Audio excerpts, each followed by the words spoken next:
All right. We have our final talk in this track coming up. This is Drew Redshift Porter. All right. So this is the 7 deadly sins in IoT. That's the Internet of Things for you people out there. And Drew Redshift Porter.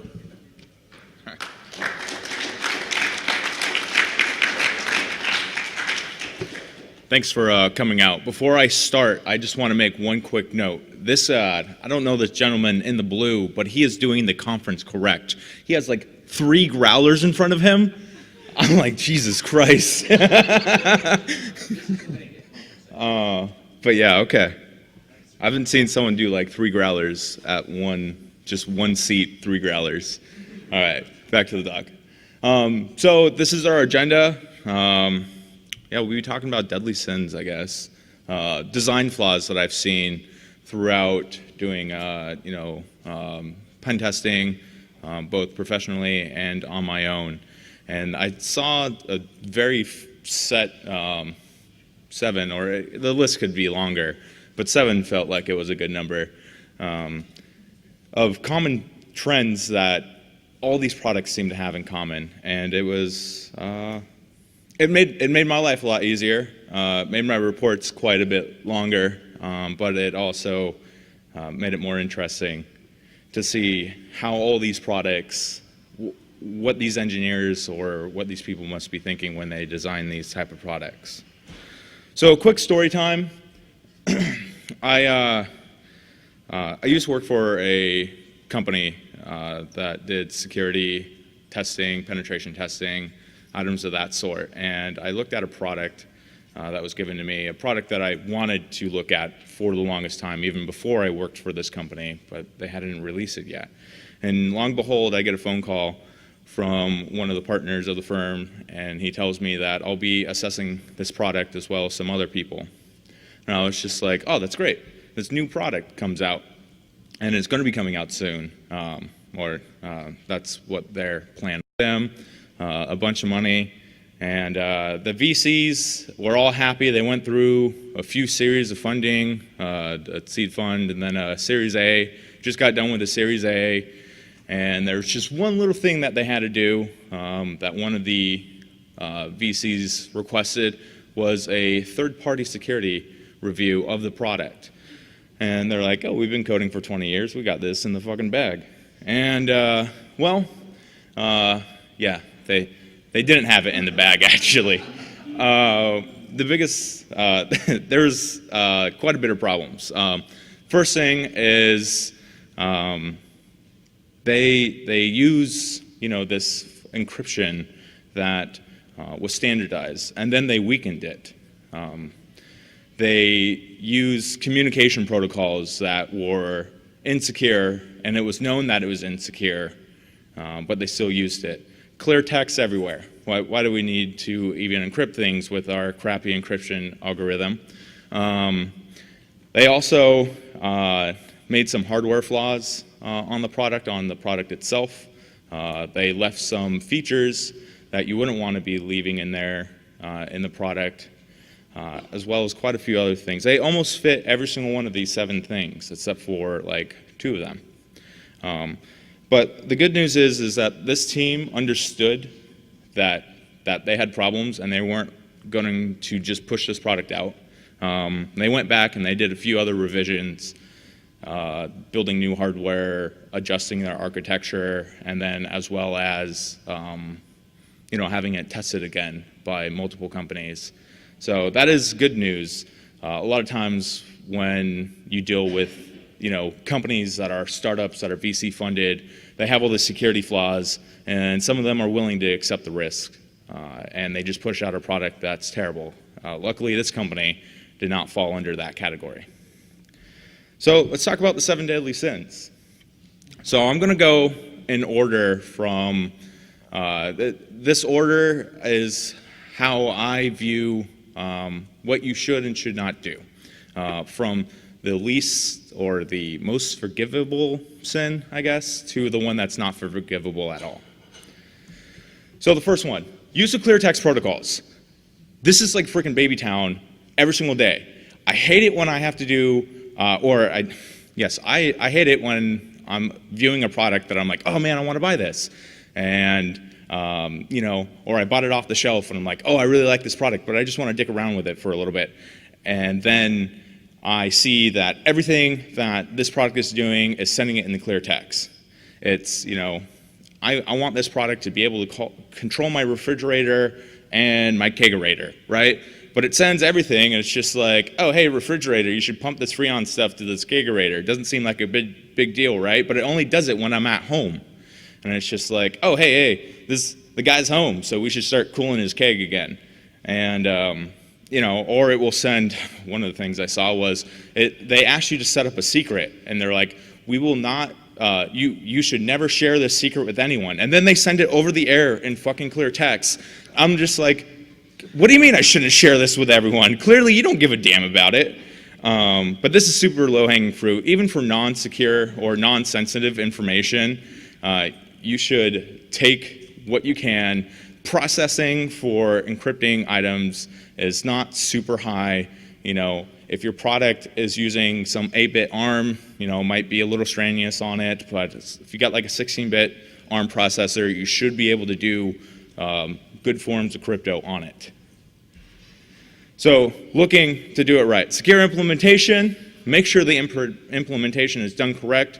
I've seen it a lot of times where a lot of companies, they will say, yeah, hey, we implemented it to the spec and it's totally wrong, and that weakened their, whatever they were using. Or they're like, oh yeah, we use this in this one particular case, and it was like when they set up one particular, after one control channel was set up, it would send an encrypted packet, and then everything after that would be unencrypted.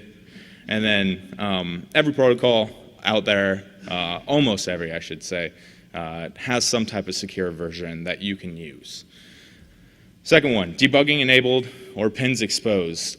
This one is a #1 offense for me. This is one of the first things I look at. Get a new piece of hardware and I take it apart and I'm like, okay, what do they got exposed? And they have pins everywhere.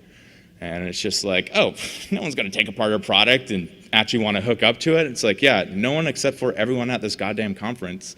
So even if it's not active, that's a weird way. I heard a company describe this one time when I was doing this on my own, just for fun. I found something in a product, and I was just like, oh, hey, you have debugging enabled. And they're like, yeah, it's not active, though. You had to do certain things to make it, active. And I was just like, yeah, I had to solder this trace to this trace, and that was it. That's not the picture of the product down below, but that's pretty much what you'll see. It looks like a broken trace, but they'll have it like enabled, and you try to hook in to whatever they have for their debugging, and it's not working. You're like, oh, damn, they fooled me. And you're just like, oh, wait, time out. If I just scratch the silicon, and if I just take these little tiny wires and plug it, oh, look, I have everything now.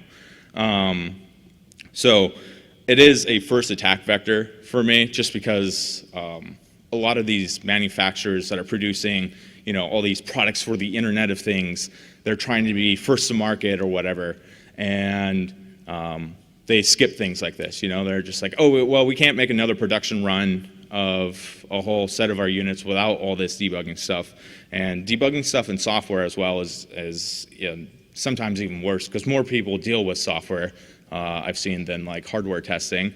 So with that, if you have debugging and then you also have it so that it can do, like full-on credit background checks on people, you should probably disable that, even if it's just like a one-time feature. Or if you have it to where it calls, you have like your CEO's phone number in there for a test call, you should probably disable that. Yes, that was a real one. No, that CEO was not happy when I called. Yeah, well, I pretty much just covered this. Disable at all functions before production, software and hardware. Ensure that debugging is disabled. I've heard engineering teams say, yeah, we disabled that, and one engineering team was just like, nah, no, we don't think you actually disabled it, and they pushed it out.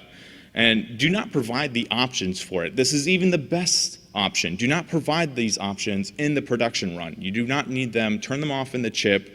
Don't enable or don't have the actual traces for it. Make it a little bit harder. Don't have them set up in software, stuff like that. Own proprietary radio protocol. This one's actually pretty close to my heart. I love it because radio protocols are difficult to implement correctly, and they're really security through obscurity. And one of my favorite stories with proprietary radio protocols is I used to run a research lab for DoD applications, and one of the things was I had like a quadcopter that another company was using, and it wasn't actually the military, it was law enforcement that was looking to use this quadcopter. And I see it, and they're like giving a demo, and I'm like, can we see that for a week? We want to see if we could put our software on it. Right. No. I just wanted to see if I could see what they were doing, because they said that they were using, their own proprietary radio protocol. They said it was secure, it was encrypted, XOR. Is XOR a frickin' encryption method? Like, what engineering school is just like, oh yeah, dude, if you just put XOR on it, it's encrypted. Even better, you should just double XOR that. Yeah, you'll really encrypt it then. I see that problem so many times. It is like heartbreaking. I'm like, Jesus Christ. I left college and I still know that I should not use XOR for encryption. But apparently there must be some engineering book that says XOR is valid encryption. But there are compounding security flaws when you design your own radio protocol. Radio protocols are very, very tough. There are really, really smart people that do it. I pretend that I do it for a job sometimes, but I really don't. I'm really good at breaking them. I'm not the best at making them. So, you have like full-time RF engineers that still have problems making a good standardized radio protocol. So don't think that you're smarter than these guys that spend their entire life, 30 years doing it. I'll never be as smart as them, and I know I should never make my own radio protocol by myself. So tried and true radio hardware, that's an important part. Radio protocols, and make sure that the protocol is secure that you're using, even if it's popular. Big one here, Bluetooth Low Energy. All right, everyone knows that's broken to hell. User-side app verification. This is one, I don't deal too much, let's say, in software app world. But when I do, if I see like user-side app verification, that's user-side app verification, or user verification through the app only. So it's like, are you authorized? What do you think I'm going to tell you, app? Yes, I'm authorized. Give me all these features that I want. And it's like, yeah, cool, dog, you're cool. Have everything that we want. You don't have to pay for anything. And I was like, all right, thanks. It's easy to fool, it's easy to break. Everyone should, I know everyone in this room knows how to get past this. So if you ever see this, which this is far more common than I thought it would be, it's a little disheartening, but this one is just, you have a walk in the park. And you can have anything that you want from their, enterprise software that they're distributing within their products. And I thought this was going to be gone, I don't know. When I was entering middle school, I read something about this, and I was just like, man, they're going to fix this problem. Clearly, they did not fix this problem at all, because people still do it. So, request authentication from external server, there's just a whole bunch of steps, or a whole bunch of how-tos to do this. Just look it up. If you're like, I have to implement this, but I'm a little iffy on it, take a hit to your ego and look it up. I have to look up things all the time. And it's just like, I don't know how that quite is supposed to be implemented correctly. I'm just going to go look it up because I don't want to be the engineer that caused this problem in this product. Proprietary radio encryption. God, you are not smarter than the NSA's mathematicians. Sorry. But encryption is hard, okay? Somehow they do this type of math where they're like, hey, we take 1 + 1 and it's going to equal 3. And you're just like, what? That doesn't work in the real world. And they're like, yeah, it does, actually. No, it really does, and let me show you why. And you're like, get lost in the first sentence. But somehow they do make stuff like that work. But yeah, static encryption keys, if they use the correct encryption methods, they're like, oh, well, we implemented it correctly, but we still want to fuck it up, so let's put these static keys in here. And everyone's just on the engineering team must be like, oh, yeah, that's a good idea. We should definitely have that. Or weakening of good encryption methods, right? They're like, oh, we took out the static key. That's all right, but now we're going to have static IVs, right? That makes it a lot better, right? or we're going to do, just garbage like that. Tried and true encryption methods is how you fix this. Encryption done correctly, use it. It's provided for you. A lot of it is open. It is great things that you will never have to worry about. I'm glad I never have to develop an encryption method, probably because I'd be like typing something and it would be something wrong and encryption would be broken by like a kindergartner. I'd be like, oh, right, yeah, I fail in my life. I'm not a crypto, I'm not a math geek, though I love math. Do not think you're better than the PhDs who develop crypto. I've seen a lot of companies that do this. I'm like, these jobs pay like 500 grand a year. If you really wanted to and you think you're better than them, you can do that. And then ensure that the encryption method is implemented correctly, right? That's the biggest flaw, is they'll use something that is a good encryption standard or method, and then they'll do something wrong with it, right? Static encryption keys, static IVs, stuff like that. Using Bluetooth Low Energy and calling it secure. This is seen everywhere. Too long didn't read. If you guys haven't heard, Bluetooth Low Energy is not secure. Let me tell you that again, because the engineers who develop products haven't really gotten that. It's not secure. Don't use it by itself. When you have a product that all they do is they're like, yeah, we communicate through Bluetooth Low Energy to a mobile device, and then the mobile device does everything, and it talks to the server, and everything's good. People can't attack it through, wireless or through the internet, because it only connects to the internet when it's connected to your phone, and your phone's kind of like the proxy. All I hear is, we're gonna get fucked on this report.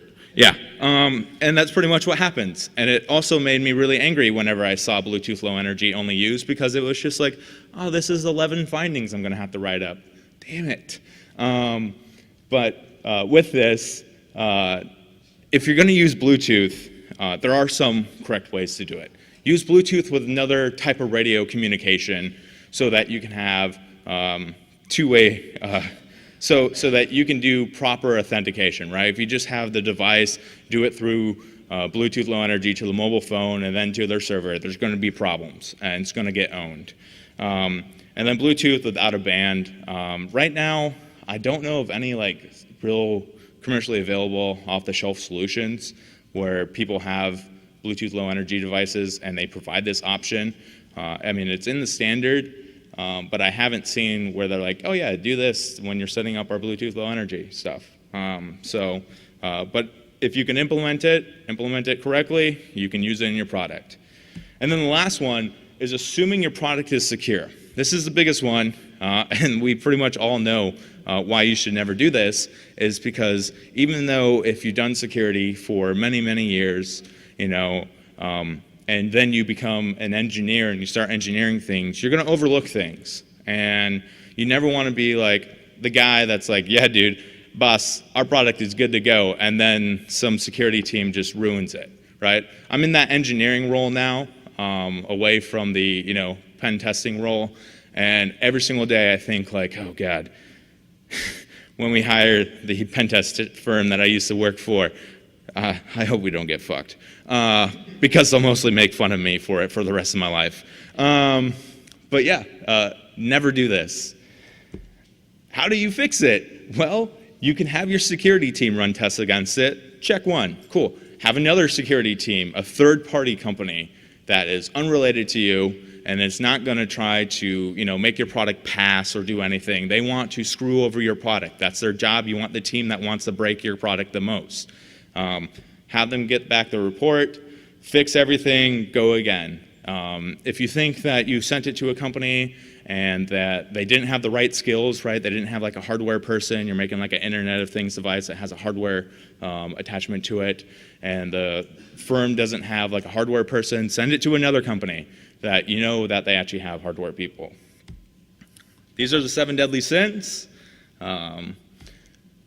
In summary, look for these in your next product pen test. If you're doing a pen test, look for all these. You'll probably find most of them. One of my sayings that I have is, if you want to find cheap products that have lots of vulns, go with Chinese products. Half the price, twice the vulns. It's always great, the Chinese knockoffs.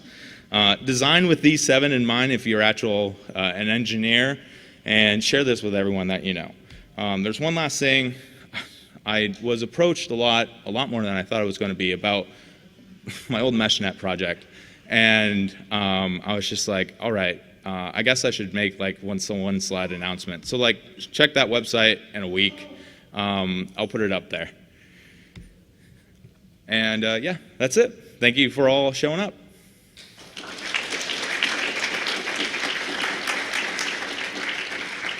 Is there any questions?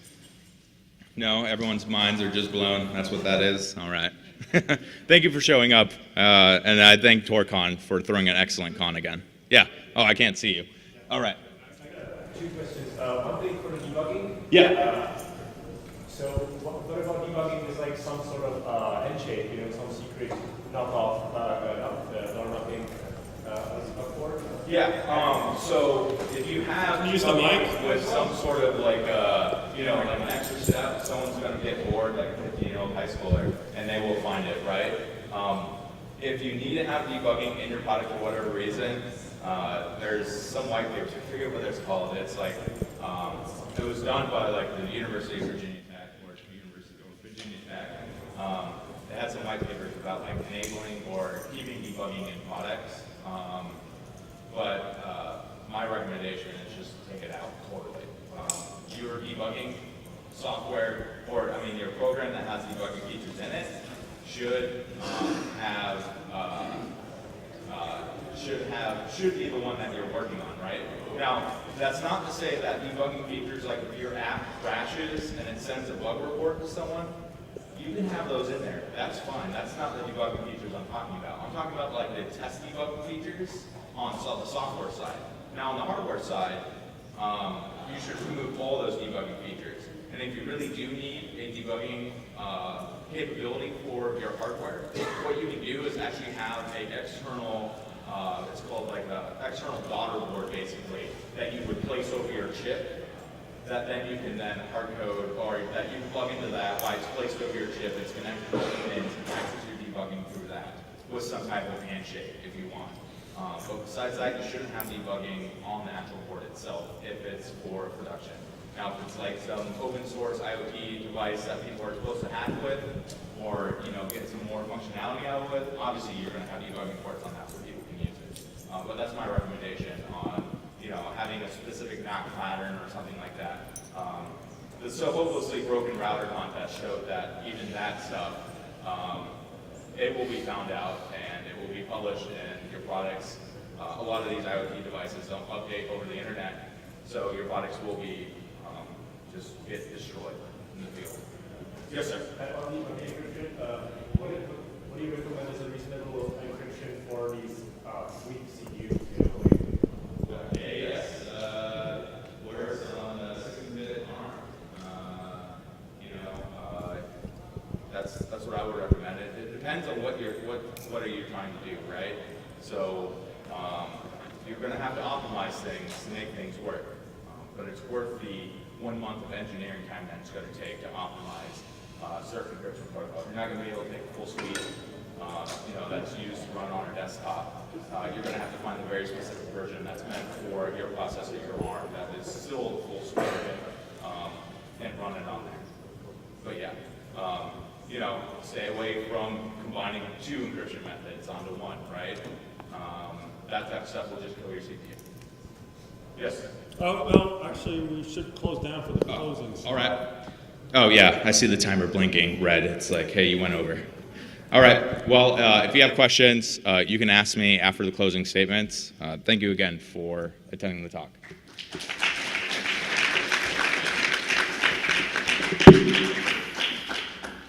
Take your beer, and don't forget your beer. Oh, shit, yeah.